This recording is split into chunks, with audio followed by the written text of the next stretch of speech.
What's the worst thing in the world? Taxes? No. Dental appointments? Getting closer. It's Susan Vaughn, the HOA president with a $10,000 smile and a heart made of ice. When she slapped a violation notice on my new fishing boat and said it doesn't fit the neighborhood aesthetic, she had no idea she'd just declared war on the wrong person. She wanted me to remove my boat? Fine. I'd move it. Right in front of her house, because that was my right as the new owner of her property. Where are you watching this video from? Comment below, because you won't want to miss the moment I turned Susan's fake smile into a look of pure panic when she realized I didn't just buy a boat. I bought her entire life. Let me start from the beginning. My name is Logan Pierce, and until 6 months ago, I was living the American dream in a downtown condo, running a software startup I'd built from nothing. After a decade of 80-hour weeks and surviving on ramen and coffee, I finally hit the jackpot. A tech giant acquired my company for several $million. It should have been the happiest moment of my life, but it wasn't. You see, my wife Catherine wasn't there to celebrate with me. She'd lost her battle with cancer 18 months earlier, leaving me alone to raise our 12-year-old daughter, Crystal. Those first few months without Catherine were the darkest of my life. Crystal withdrew into herself, her grades slipped, and I buried myself in work. We were both just going through the motions, living in the same space but each lost in our own grief. The company acquisition gave us a chance to press reset, a new beginning that we desperately needed. Catherine and I had always dreamed of moving to a nice suburban neighborhood with good schools and a lake nearby where I could teach Crystal to fish, something Catherine had loved doing with her own father. So when I sold the company, that's exactly what I did. I found what seemed like the perfect place, Oakwood Estates, an upscale neighborhood with beautiful homes surrounding a private lake. The real estate agent showed me around, talked up the wonderful community, and handed me a binder of homeowners association documents that I admittedly only skimmed through before signing. That was my first mistake. I was too focused on the future I was trying to build for Crystal to pay attention to the fine print that would soon make our lives miserable. Crystal and I moved in during early spring. The neighborhood was beautiful. Perfectly manicured lawns, flowering trees lining the streets, and an atmosphere of peaceful prosperity. It seemed like the ideal place for a fresh start. The neighbors seemed friendly enough, though most of them were quite a bit older and much more, let's say, established than us. I'd grown up in a working-class family, worked my way through college on scholarships, and built my business from scratch. These people were old money, country club memberships, and luxury car collections. Still, I figured we'd find our place. Everyone smiled and waved, though few actually came over to introduce themselves. Crystal was nervous about starting at her new school, but I assured her everything would be fine. This is our new chapter, I told her. It's what Mom would have wanted for us. The second weekend after moving in, I surprised Crystal with something I'd been planning for months. A modest 18-foot fishing boat. Nothing fancy, just perfect for a father and daughter to spend weekends on the lake, just like Catherine would have wanted. I'd researched models for weeks, wanting something safe, reliable, and easy to handle for a beginner. When the delivery truck pulled up with it, Crystal came running outside, curious about the commotion. The moment the tarp was pulled back, revealing the gleaming white hull with Pierce's Peace painted on the side, a name Catherine had once suggested for a boat we never got around to buying, I saw a spark in my daughter's eyes that had been missing since we lost her mother. The look on Crystal's face when I unveiled it was worth every penny. For the first time since her mother died, I saw genuine excitement in her eyes. "Can we take it out today, Dad?" she asked, practically bouncing with excitement. I promised we would that weekend, once I'd registered it properly. In the meantime, I parked it in our driveway, planning to move it to the community dock later that week. That evening, Crystal and I sat on the boat together, still in the driveway, planning our first fishing expedition. We pored over maps of the lake, discussed the types of fish we might catch, and I showed her the basics of tying fishing knots. For a few precious hours, it felt like we were healing, finding our way back to each other. That's when I met Susan Vaughn for the first time. I was in the yard when a silver Mercedes pulled into my driveway. Out stepped a woman in her mid-40s, expensively dressed, with not a hair out of place. Her smile was wide, but didn't quite reach her eyes. "You must be our newest neighbor," she said, extending a manicured hand. "I'm Susan Vaughn, president of the Oakwood Estates Homeowners Association. I thought I'd stop by and welcome you personally." I shook her hand and introduced myself, but I could already tell she was assessing everything about me. My cargo shorts, my worn college t-shirt, the modest boat in the driveway. I later learned from Harold Winters, my 70-year-old neighbor and retired attorney, that Susan had already done her homework on me. She'd heard I wasn't old money, and had marked me as someone who didn't fit the neighborhood aesthetic before ever meeting me. Our conversation was pleasant enough on the surface, but underneath I could feel the judgment. "That's quite a boat you have there," she said, her voice dripping with false politeness. "I'm sure Crystal will love having it on the lake. But you know, of course, that we can't have boats parked in driveways in Oakwood. It's against HOA regulations." I explained that it was temporary, just until the weekend when I'd move it to the dock. Susan's smile tightened. "Actually, there's a waiting list for dock space, and Section 8.3 of our covenants prohibits visible recreational vehicles of any kind. You'll need to store it off-site or face daily fines." I was confused. The real estate agent had specifically mentioned lake access as a selling point. When I said as much, Susan handed me a copy of the HOA regulations, a much thicker version than the abbreviated one I'd been given during the sale. "Page 42, Section 8.3, she said with a smile that barely concealed her satisfaction. "Perhaps you should familiarize yourself with all our regulations. We take our community standards very seriously here in Oakwood." She glanced over at Crystal, who was sitting in the boat pretending not to listen. "It would be such a shame for your daughter to be disappointed, but rules are rules. I'm sure you understand." As she drove away, I stood in my driveway feeling like I had just been ambushed. When I looked down at Crystal, who had come outside during our conversation, her excitement had been replaced with disappointment. That night, I read through the entire HOA rulebook, growing increasingly frustrated. The regulations were incredibly detailed and restrictive, controlling everything from the color of your mailbox to the types of flowers you could plant. There were rules about when you could have guests over, how long they could stay, and where they could park. The section on watercraft was particularly stringent. No boats stored visibly on any property, limited dock space allocated by seniority, and a waiting list that was, according to a footnote, currently closed to new residents until further notice. It felt less like a community and more like a dictatorship, with Susan Vaughn as its supreme leader. The next morning, I found a bright orange violation notice stuck to my boat. "Notice of covenant civilization. Unauthorized vehicle must be removed within 48 hours, or fines of $100 per day will be assessed." I tore it off, crumpled it up, and threw it away. That evening, there was a notice about improper garbage disposal taped to my mailbox. The day after that, I received a letter about my lawn being a quarter-inch too high. It was becoming clear that Susan wasn't just enforcing rules. She was targeting me specifically.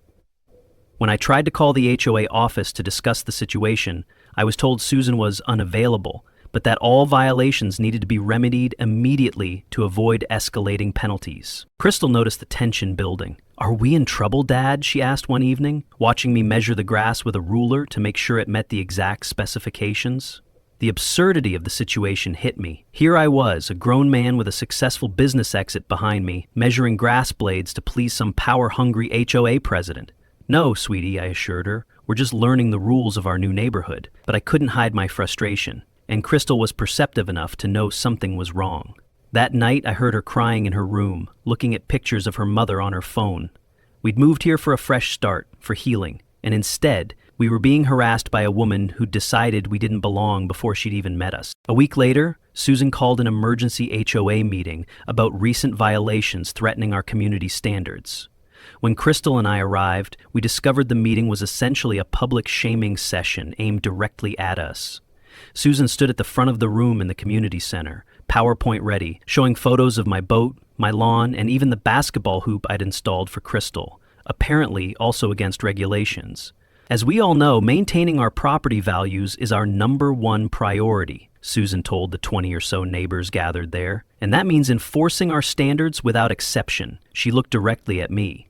"Even for those who might be new to our way of life." The presentation continued with Susan detailing every minor infraction she documented at our property, complete with time-stamped photos. "Some people," she said with a meaningful glance in my direction, "think that rules don't apply to them, that their personal circumstances somehow exempt them from the standards the rest of us uphold." She then showed a slide comparing property values in well-regulated communities versus those with lax enforcement. The implication was clear. I was a threat to everyone's home values, their investments, their very way of life. Most neighbors avoided looking at me, though a few shot sympathetic glances our way. Crystal squeezed my hand so hard it hurt.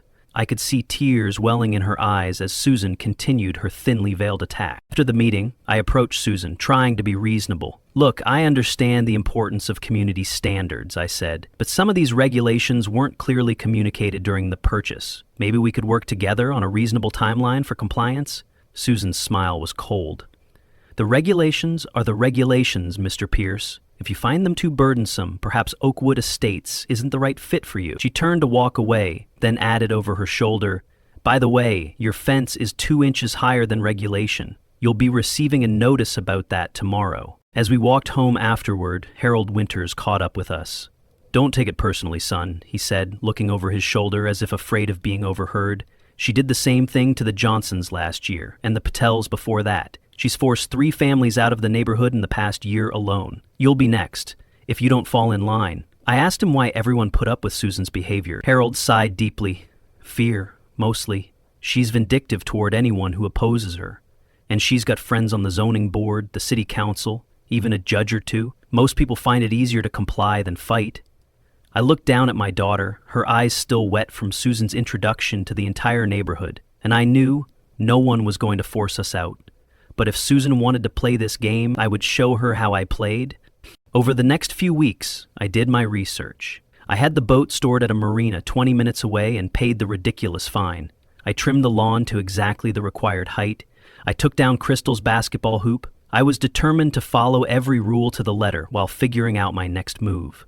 But Susan wasn't satisfied. New violations appeared almost daily. The color of my mailbox, a bird feeder that attracted nuisance wildlife, flowers I'd planted that weren't on the approved vegetation list. It was harassment, plain and simple. Each violation came with a fine, and the fines were adding up. More concerning was the effect on Crystal. She had become quiet and withdrawn again, afraid to do anything that might break a rule. The joy of our new beginning was being systematically crushed under Susan's designer heel. I started connecting with other homeowners discreetly, learning I wasn't the only one suffering under Susan's regime. The Wilsons had been fined for their son's wheelchair ramp, which Susan deemed an unapproved modification.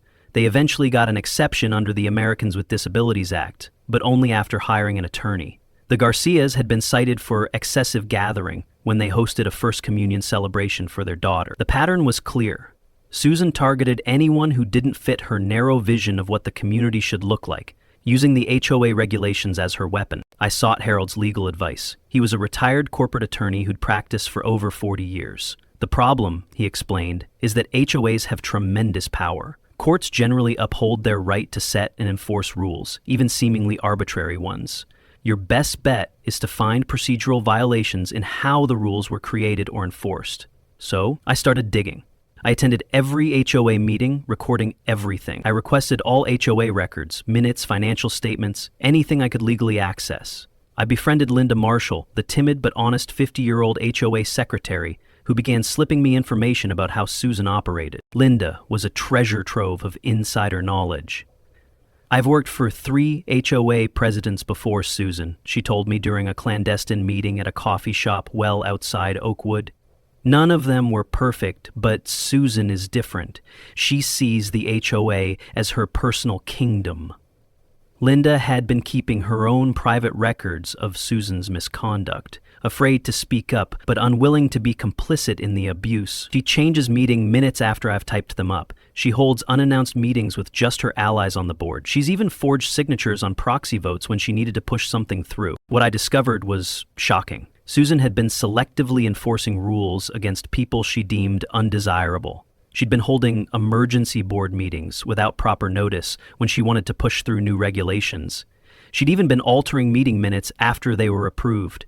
Most disturbing of all, Linda showed me evidence that Susan had been funneling HOA maintenance contracts to companies owned by her friends at inflated prices, likely in exchange for kickback. This wasn't just petty tyranny. It was potentially criminal. The landscaping company that maintained the common areas was owned by her brother-in-law and charged 40% above market rates. The security service belonged to her tennis partner's husband. The pool maintenance firm had no other clients and had been incorporated just days before receiving the Oakwood contract. I also uncovered an old regulation, conveniently removed from the current rulebook but never properly rescinded according to state law, that allowed boats to be parked in driveways if the owner obtained signatures from 75% of neighbors approving it. I started going door to door with a petition, but I quickly hit a wall of fear.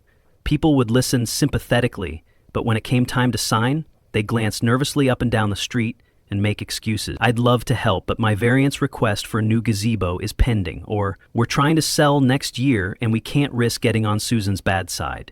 Several brave souls did sign, but within days they called to ask me to remove their names, citing mysterious concerns that had been raised about their own properties. Nancy Greenfield, an elderly widow who lived 3 doors down, was one of the few who stood firm. Susan has been bullying people for years, she told me, her hands shaking slightly as she signed my petition. My husband Bob would have stood up to her if he were still alive. I'll do it for him. The next day, Nancy received a violation notice for the rose trellis that had been in her garden for 20 years. When I visited to check on her, she was in tears. I can't afford the fines, she admitted. I'm on a fixed income. I'll have to take it down. Meanwhile, Susan launched a smear campaign against me. Suddenly, rumors spread that I was some kind of troublemaker who wanted to bring down property values and destroy the character of the neighborhood. She even implied to several neighbors that my tech business had engaged in questionable practices, and that's why I had suddenly sold it. It was character assassination, and it was working. People who had been friendly before now avoided eye contact when I passed them on the street. I overheard whispers at the community pool about the nouveau riche disruptor, who didn't understand our standards.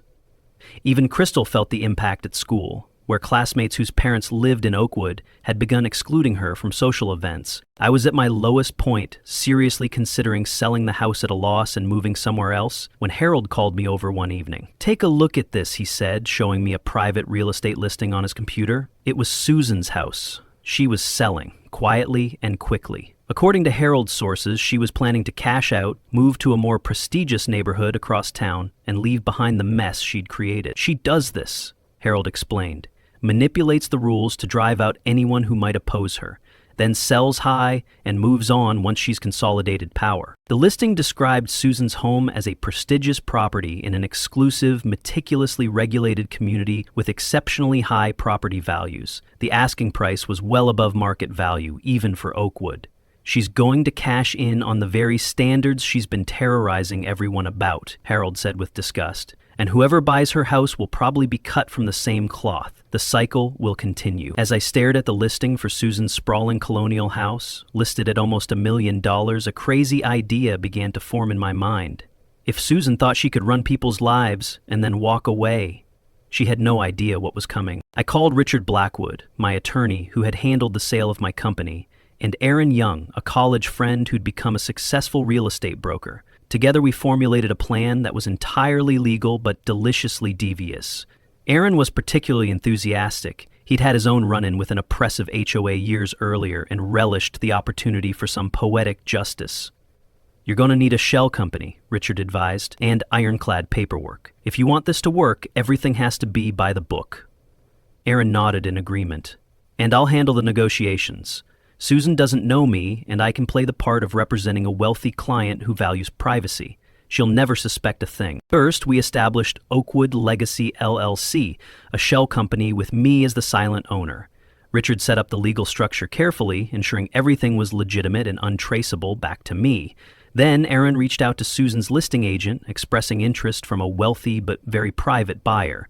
We made an attractive offer. Full asking price, but with conditions. A quick close, minimal inspection, and most importantly, complete confidentiality. The agent was thrilled. Susan was cautious but intrigued. Through careful investigation, Aaron discovered that Susan was in financial trouble despite her designer clothes and luxury car. Aaron discovered she had maxed out multiple credit cards, lost heavily in a risky real estate investment, and her second ex-husband had just won a lawsuit reducing his alimony payments. The bank was threatening foreclosure on another property she owned. She needed a quick, clean sale, exactly what we were offering. Her facade of wealth and power was just that, a facade, crumbling under the weight of bad financial decisions and overextension. While these negotiations were happening, I kept up appearances in the neighborhood. I made a show of looking at houses in other areas. I told neighbors we were probably moving soon, given the unwelcoming atmosphere. I even put a "for sale by owner" sign in my yard. Susan was ecstatic, telling everyone who would listen that she'd successfully maintained neighborhood standards. At one point, she even stopped by, pretending to be concerned. "I hear you're thinking of moving," she said with poorly disguised satisfaction. "I hope it's not because of any misunderstandings about our community expectations." I assured her it was purely a personal decision, and I hoped to find a neighborhood that was a better fit for us. She practically glowed with triumph. Little did she know, she had just accepted an offer from my LLC to buy her house and had signed a contract giving the new owner early access for measuring and planning renovations before the official closing. The contract included specific language about the seller vacating any personal items from the property during this early access period. As contractors would be coming and going, Susan, eager to secure the sale, had agreed to all terms without suspicion. My attorney had crafted the agreement masterfully, making it airtight while hiding any connection to me. The day before Susan's planned goodbye party for us, yes, she actually organized a party to celebrate running us out of the neighborhood, I received the keys to her house. I couldn't believe my plan was actually working.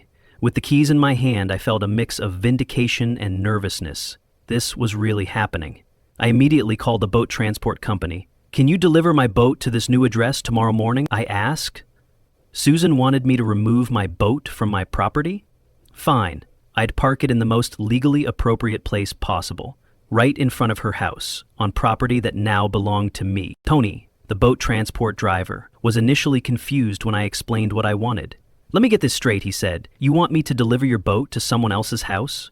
I clarified that it was actually my house now and showed him the paperwork. His confusion turned to amusement. "Man, I've seen some petty neighbor feuds in my time, but this is next level. I'm in."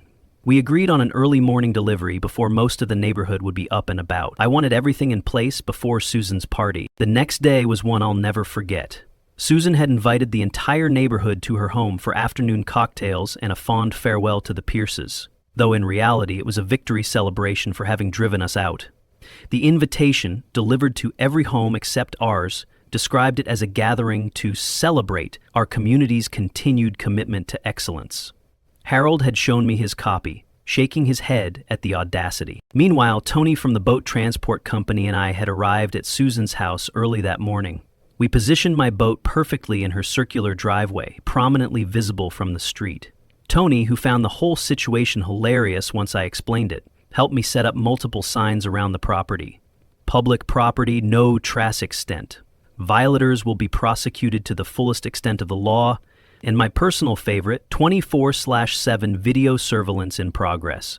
We worked efficiently, and by 8 in the morning, everything was in place. I positioned a lawn chair next to the boat and settled in to wait, thermos of coffee in hand. I had arranged for Jennifer Lawson, a notary public and old friend of my late wife, to attend Susan's party.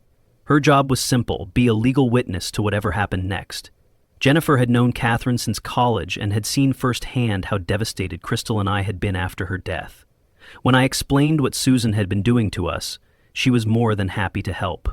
"Catherine would have loved this," she assured me. "He always said you played chess while everyone else was playing checkers." As guests began arriving for the party, they were confused by the boat and signs, but assumed there must be some explanation. Susan was inside, greeting early arrivals, completely unaware of what awaited her. I could see her through the window, champagne flute in hand, laughing and chatting, the picture of sophisticated hospitality. Several guests pointed toward the driveway, but she dismissed their concerns without looking, probably assuming it was just late-arriving guests or a delivery. When she finally stepped outside to investigate the commotion on her front lawn, the look on her face was worth every penny I'd spent and every headache I'd endured.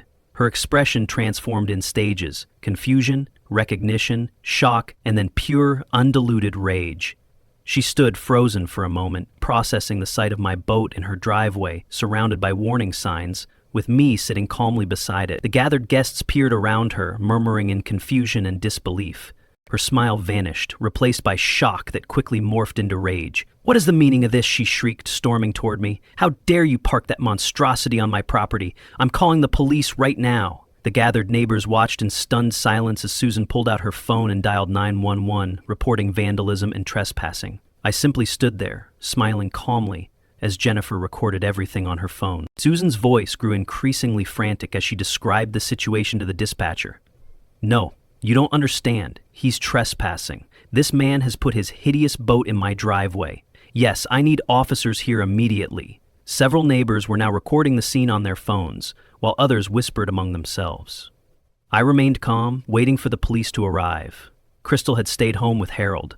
This was one confrontation I didn't want her to witness firsthand. When the police arrived 15 minutes later, Susan was in full meltdown mode, demanding they arrest me and impound my boat. Officer Rodriguez listened patiently to her tirade before turning to me. "Sir, can you explain what's happening here?" I handed him a folder containing all the legal documents showing that Oakwood Legacy LLC, which I then revealed was owned by me, had legally purchased Susan's house and that I had contractual rights to access the property before closing. "As the legal owner," I explained, "I'm simply parking my boat on my own property, which violates no laws or HOA regulations." The officer reviewed the documents carefully, occasionally glancing up at Susan, whose face had gone from red with anger to ashen with shock. He consulted with his partner, who also examined the paperwork. "These appear to be in order," Officer Rodriguez finally said. He turned to Susan with a look of confusion. "Ma'am, it appears that Mr. Pierce owns this property now. It seems you're holding a party on his private property without permission." Susan collapsed onto a nearby lawn chair, her face ashen. "This is impossible," she whispered. "This is my house." I stepped forward, holding up the contract with her signature. "Actually, Susan, you sold it to my company last week, and according to the terms you agreed to, I have full access rights, starting yesterday." The gathered neighbors gasped collectively. Jennifer, playing her role perfectly, stepped forward with additional notarized documents confirming everything I'd said, but I wasn't done. "By the way, Susan," I added, loud enough for everyone to hear, "while you're processing this information, you should know that I've been gathering evidence of your selective rule enforcement, procedural violations, and potential financial improprieties as HOA president. I have affidavits from multiple residents describing harassment, falsified meeting minutes, and unauthorized rule changes." I gestured to Linda Marshall, who had arrived with a thick folder of documents. "The HOA secretary has been quite helpful in providing the actual records, which differ significantly from the versions you've presented to the community." The partygoers were stunned into silence. Several board members looked particularly uncomfortable, no doubt wondering if they might be implicated in Susan's schemes. One woman whispered audibly, "I told you those special assessments didn't add up." Another man muttered, "So that's why the Patels really moved." The community was witnessing the unraveling of Susan's carefully constructed dominion in real time, and the atmosphere was electric, with shock and a growing sense of liberation. Susan's face cycled through emotions: shock, anger, fear, and finally calculation. She pulled herself together remarkably quickly, her legal training kicking in. "This is absurd," she announced to the onlookers. "Mr. Pierce clearly obtained this purchase through fraudulent means. I'll have this contract invalidated by tomorrow." She turned to her guests. "I apologize for this unpleasant scene. The party is postponed until this matter is resolved." As people began to leave, whispering among themselves, Susan approached me with a threatening whisper. "You have no idea who you're dealing with. I have connections with every judge in this county. You'll regret this little stunt." Over the next week, Susan tried everything to invalidate the sale. She claimed fraud, misrepresentation, duress, anything to get her house back. She hired an aggressive attorney and filed emergency motions to block the final closing. But Lila Torres, the HOA attorney I'd retained who specialized in HOA abuse cases, systematically dismantled every argument. Lila was brilliant in court, presenting evidence that all disclosures had been proper, all terms clearly stated, and that Susan had signed the documents of her own free will. The fact that Ms. Vaughn failed to read the contract carefully or investigate the buyer thoroughly does not constitute fraud or misrepresentation on the part of Oakwood Legacy LLC, Lila argued successfully. The contract was ironclad, the sale legitimate, and all proper procedures had been followed. Meanwhile, I continued sleeping in my original house while keeping the boat prominently parked in Susan's driveway, a daily reminder of her predicament. The community was buzzing with the drama. People who had been afraid to speak up before were now sharing their stories of Susan's tyrannical rule. The Garcias revealed how Susan had tried to block their home purchase because she wasn't sure they'd fit in. The Williamses told how she'd threatened to fine them for their holiday decorations being ethnically inappropriate. Nancy Greenfield proudly reinstalled her rose trellis. It was as if a spell had been broken, and people were awakening from a collective fear. Susan tried to rally the HOA board and residents against me, but the tide was turning. As more of her questionable practices came to light, people began distancing themselves from her. Linda Marshall publicly shared records of how Susan had manipulated votes and changed rules without proper approval. Even Claire Wren, a board member who had previously been too intimidated to oppose Susan, started speaking out about witnessing improper practices. She told us it was just streamlining procedures when she bypassed votes, Claire admitted during an emergency board meeting. I should have spoken up sooner. The financial improprieties were particularly damning. An audit revealed that under Susan's leadership, the HOA had been paying well above market rates for services provided by companies connected to her friends and family. There were unexplained administrative fees that seemed to disappear into accounts only Susan had access to.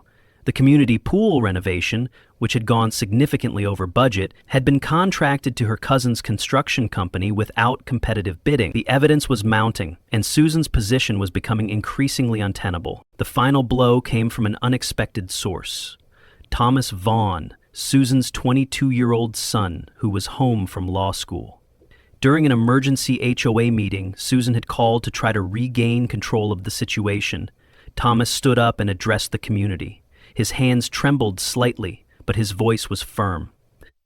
"I can't stay silent anymore," he announced, his voice shaking slightly. "I've watched my mother manipulate this community for years. I've seen her forge signatures on proxies, hold secret meetings, and target families she deemed undesirable, usually for nothing more than their ethnicity or background." The room fell silent as he continued. "She once told me the HOA was her personal fiefdom, and that the rules were just tools to maintain property values and keep out the riffraff." Susan tried to interrupt him, but Thomas continued. "I'm studying law to help people, not to abuse power like this. I'm sorry it took me so long to speak up." Susan's face was a mask of betrayal and fury. "Thomas, stop this immediately," she hissed. "You don't know what you're talking about." But Thomas stood his ground, producing emails and text messages from his mother that corroborated his claims. "I kept these because I knew someday I'd need to do the right thing," he explained.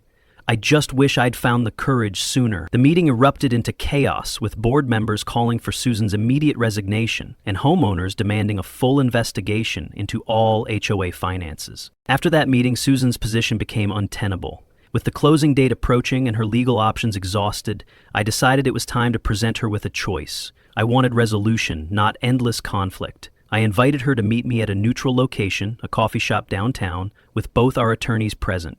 She arrived looking haggard, the stress of the past weeks evident in her appearance. Gone was the perfectly coiffed HOA president with the designer wardrobe. In her place was a woman whose carefully constructed world was crumbling around her. "Susan," I began once we were seated, "I'm going to offer you two options. Option 1, you can buy back your house from me at a 20% premium over what I paid and sign a legally binding agreement never to return to Oakwood Estates or serve on any HOA board within the county. Option 2, you can rent your house back from me at double the market rate, subject to a detailed list of tenant regulations I've drafted, including restrictions on paint colors, garden ornaments, and garbage can placement that I'll be enforcing." Vigorously, I slid a thick document across the table, the rental agreement option. Each page was filled with increasingly absurd restrictions. Garbage cans could only be placed at the curb between 6:07 and 6:13 a.m. on collection days. Exterior lights must be exactly 42 watts, no more, no less. Holiday decorations limited to one wreath no larger than 8 inches in diameter. My lawn must be cut to exactly 1.5 inches, measured weekly by the landlord. It was a masterpiece of petty tyranny, mirroring the very rules Susan had weaponized against others. Susan glared at me with undisguised hatred. "This is extortion," she hissed. Lila Torres calmly interjected, "No, it's a settlement offer, and given the potential civil and possibly criminal liability Ms. Vaughn faces if the financial irregularities in the HOA books were to be formally investigated, I'd advise my client to consider it carefully." Susan's attorney whispered urgently in her ear. After a moment, Susan's shoulders slumped. "Fine, I'll buy back the house," she muttered. "But this isn't over." I slid the agreement across the table. "It is over, Susan. This document includes a non-disparagement clause and a prohibition on litigation related to these matters. Once you sign it, we'll never have to deal with each other again." Susan signed with trembling hands, her face a mask of barely contained fury. As I watched her sign, I realized what I had accomplished wasn't just personal revenge. I had shifted the balance of power in the entire neighborhood, and I still had one last surprise that would ensure no one like Susan could abuse power in Oakwood Estates again. In the weeks that followed, I led a complete reformation of the HOA structure and regulations. With Dr. Eleanor Hughes, a 60-year-old property law professor who lived in the neighborhood but had always kept her distance from the HOA, we drafted new bylaws with clear, unambiguous language. We implemented a recall mechanism that allowed 30% of residents to trigger an immediate vote of no confidence in any board member. We created a transparent financial system with regular audits by an independent firm. We required recordings of all meetings and professional parliamentary procedure. Most importantly, we crafted rules that prioritized community well-being over arbitrary aesthetic standards.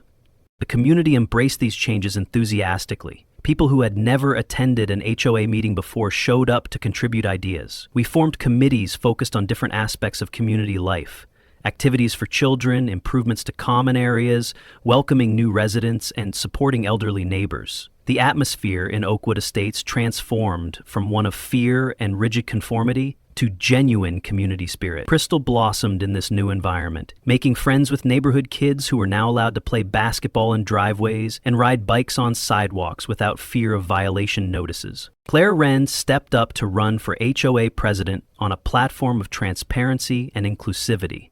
She won in a landslide. One of her first official acts was to approve the Rodriguez family's application to purchase a home in Oakwood, the same family Susan had previously rejected through manipulative use of the Architectural Review Committee. The day the Rodriguez family moved in, neighbors organized a welcome party, complete with children playing freely in the street and adults chatting on front lawns that weren't all identical.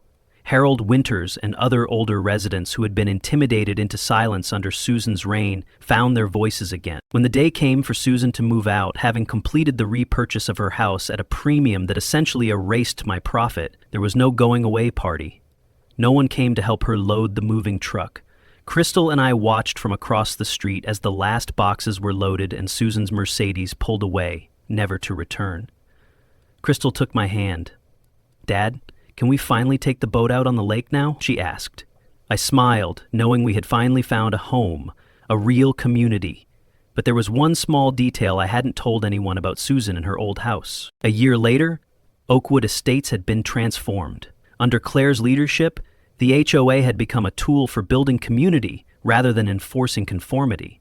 We held regular neighborhood events, established a scholarship fund for underprivileged children in the wider area, and created a mentoring program that paired retirees with local kids for fishing, gardening, and other activities. Crystal had blossomed, making friends and slowly healing from the loss of her mother. The basketball hoop was back up, and neighborhood kids gathered at our house regularly. The rigid, sterile atmosphere that had pervaded Oakwood under Susan's reign had been replaced by a vibrant, diverse community where people actually knew and cared about their neighbors. For the anniversary of the boat incident, as it had come to be known, I organized a community celebration at the lake. We set up tables along the shore with food, games, and music. Nearly every family in Oakwood attended, a far cry from the sparsely attended, formal HOA meetings of the past. During my speech, I unveiled my final surprise. I had purchased a small piece of land adjacent to the lake and developed it into a community boat dock, complete with a sign reading "Oakwood Dock, where all boats are welcome."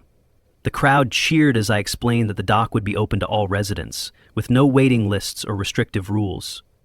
Children would have priority on weekends, and we'd be starting a fishing club for interested youngsters. But that wasn't all. I revealed that I had also purchased the house Susan had moved to in her new neighborhood, not to harass her personally, but to convert it into a weekend retreat center for orphaned children and struggling families who would never otherwise have the opportunity to experience lakeside vacations. When Catherine was sick, I explained, my voice catching slightly, we talked about what really matters in life. It's not property values or perfect lawns. It's community. It's giving kids chances they might not otherwise have. It's remembering that we're all just passing through, and what matters is how we treat each other along the way. I had elevated my actions from personal revenge to social purpose. The Susan Vaughn Memorial Children's Retreat, named with just a touch of irony, would host its first group the following month. That evening, Crystal and I took the boat out onto the lake as the sun was setting. We baited our hooks and cast our lines, just as Catherine had once taught me to do. After a peaceful hour, Crystal's rod suddenly bent. With my guidance, she reeled in her first fish, a respectable bass that we photographed and released. As we watched it swim away, Crystal whispered, "Mom would be really proud of you, Dad." I pulled her close, thinking of how far we'd come from those dark days after Catherine's death, and how our battle with Susan had, ironically, helped us heal and find a true home. Sometimes, rules aren't created to protect communities, but to serve those who write them. But when you're smart enough to play their game and rewrite the rules when necessary, you don't just reclaim power for yourself. You can change the entire system. And if someone tells you your boat isn't welcome, remember that sometimes the best way to move your boat is to buy the whole dock.